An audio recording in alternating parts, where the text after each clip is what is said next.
What actions of a man should alert you immediately after meeting him? Many girls wonder how to understand whether his behavior is the behavior of a man in love, or is this the behavior of an abuser who disguises himself very well? Because really, when you are in a relationship, when it is just beginning, under the influence of hormones, especially if it's mutual sympathy or love, it's quite difficult for you to figure out what kind of person is in front of you. And I really hope that after this video, you won't have such questions, that you will understand and realize who is who. What kind of character is this, and how to figure them out at the very beginning of a relationship. So, falling in love is an amazing state. Many of you have lived through it, and some of you may have lived through it several times, but then ultimately the partner revealed a completely different side. And you discovered that he was not quite the same person who was initially in front of you. And yes, it really is very difficult to distinguish a man in love from a man who, for example, covers up his abusive behavior with some strategies for the behavior of a man in love. Indeed, when a man falls in love, you can expect anything from him. He becomes crazier and a little stupid. Somewhere naive. Somewhere his childish part awakens, he is romantic and caring. In general, he becomes quite difficult to control, that is, he cannot control himself. But today I want you to pay attention to those actions that can really warn you clearly and openly that you are starting a relationship with the wrong person. What kind of actions are these? Naturally, every abuser is a person who is interested in gaining control of their victim. Isolate her and create conditions where she will be completely dependent on him, will obey him, and will be completely controlled. Since he pursues this goal, having chosen a woman for himself, he may actually like her. He may actually fall in love with her. Nobody says that an abuser can't fall in love. He can fall in love. He can become addicted. He can develop a very strong magnetic attraction. But his main goal is to make sure as quickly as possible that you already have a relationship. That is, such men, as a rule, already in the initial stages. Perhaps even on the first date they say, let's live together, you believe in love at first sight, or on the third date he already asks you to move in with him. That is, he needs to ensure complete control over how you live as quickly as possible. That is, isolate you. As soon as he takes this step, certain rules, certain principles will begin. This is not so, that is not so, but we will get to that now. Next thing, if a woman begins to express her unwillingness, then the abusive man, as a rule, very politely, begins to devalue her opinion. Well, let's say the woman says, I'm not ready yet, we need to talk for a while, get to know each other. After all, we've only known each other for a week. And you're already making such loud statements, and a man won't openly devalue you, although there are some characters who start to freak out and get nervous. Why? You must remember, abusers are damaged people. They are men with mental illness, men with low self-esteem, men with no self-confidence. There are simply a huge number of problems there, and of course, any refusal, any doubt, he begins to perceive as a personal insult. There are some men who immediately become indignant and can insult you. There's no need to wait, you just need to turn around and run as fast as you can. Because if he catches up, it will be worse. But there is a category of men who do this very carefully. They can say the following things. You don't understand anything. Why drag it out? How long are we going to keep sizing each other up? We're adults, adequate people. You express your opinion to him, and he devalues a shit. The next very important point. An abusive man who is trying to enter into a relationship, he starts talking about his not so good past experiences from the very beginning. In this past experience, everyone around him will definitely be to blame.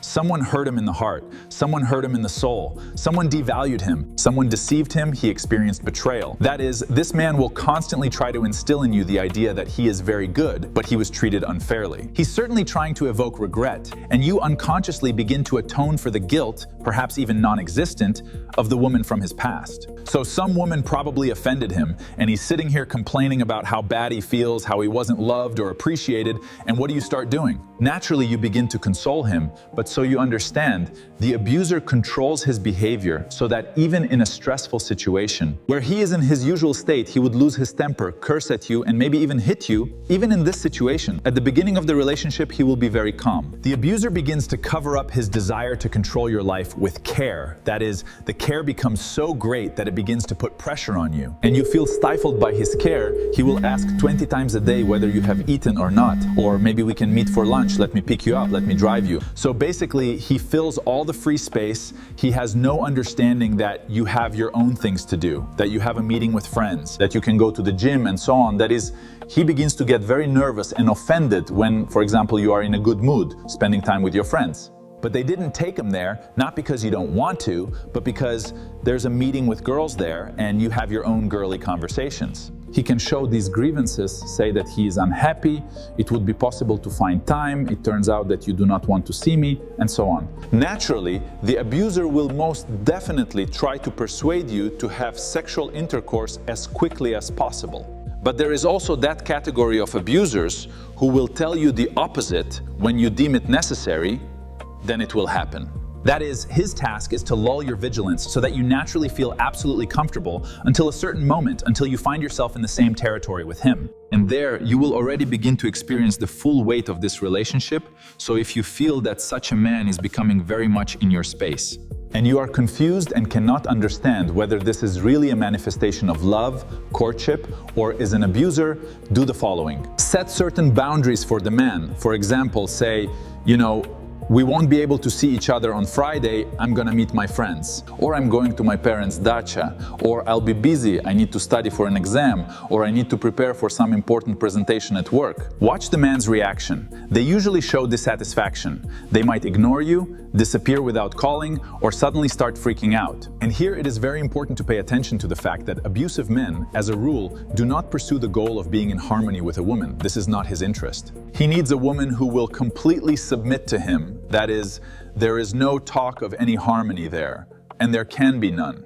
And be prepared for the fact that in the morning you can be loved and sweet, but in the afternoon you can be an ungrateful bitch. And in the evening, he will apologize with flowers and say, please forgive me, I had a hard day, I don't understand what came over me, it will not happen again. And this will be constant. Another very important point when you are in a relationship with an abusive man is to listen to your body. Why the body?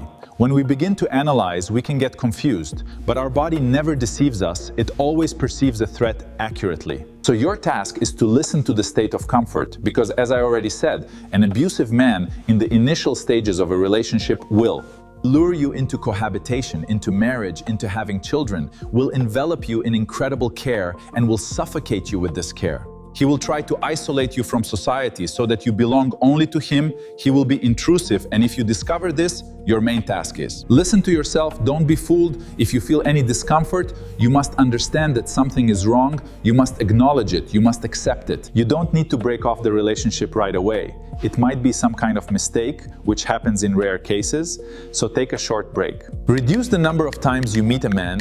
Try to observe from the outside how he behaves, whether he allows you to be yourself. Does he give you the right to live your life and not restrict your freedom? Well, within reason, of course. That is, he does not impose himself on you constantly. Doesn't accuse you of anything, doesn't start calling you to your conscience, doesn't show any grievances like, look, you turned me down, you didn't meet with me. You need to pay attention to all of this, because later in the relationship, you can't even imagine where this will lead. And here's a very important point. Women who have this neurotic predisposition, on the contrary, will feel comfortable in such a relationship. A woman without such a predisposition will feel uncomfortable. This is often the case when a woman is not turned on by a decent man. He's normal, he's adequate, you don't need to suffer with him, and he doesn't excite a woman. But this kind of asshole who will shake up a woman's nervous system, he will always excite her, and here you must understand. As soon as you hear from a man, in any conflict, words like, I won't let you live in peace, I'll destroy you, and so on. And an hour later he says, I'm sorry, I love you. Then he says again, I will embarrass you in front of the whole world, know that this is the end. This man cannot be on the same territory with you, and the mistakes you are starting to make, as I said before, are a question of personal boundaries. In a relationship with a man who has just started courting you, choose a comfortable form of communication, meeting place, time, and duration of meetings. For you to see his reaction, the abuser won't be able to control himself for long, they don't succeed, sooner or later you will hear the whole truth about yourself. That you are the same as everyone else, that you are a bitch, and so on. There is a very important moment when you set the boundaries of personal space. I beg you, never go back on a decision you've made. If there's an agreement, never try to adapt to a man's needs, to your own detriment. As soon as this begins, you should already understand that he is gradually launching and implementing his strategy. The next moment is very important. When you start communicating with a man, you stop communicating with your close circle, which is a big mistake women make. I mean, your girlfriends, your friends, don't do this. You don't need to consult with anyone and ask how you like him, no. But there are situations that you don't notice. I'll give you an example. A girl recently met a guy and invited him to meet her friends, with whom, naturally, she has been friends for a long time. And the girl starts talking about how great he is, what his goals in life are, how family is very important to him, and so on. But when he went out with the other guys to smoke, he spoke unkindly about women in front of them, saying that they were materialistic. He said that 90% of women are easy and all that stuff, and the question arises, is this guy really like the girl says he is? The girl says how wonderful he is, but when talking to him, this doesn't happen. So it's also very important that your circle of friends gets to know this person. You will discover the next moment, the abuser will try to avoid meeting with your circle. He will try to isolate you from meeting with your circle.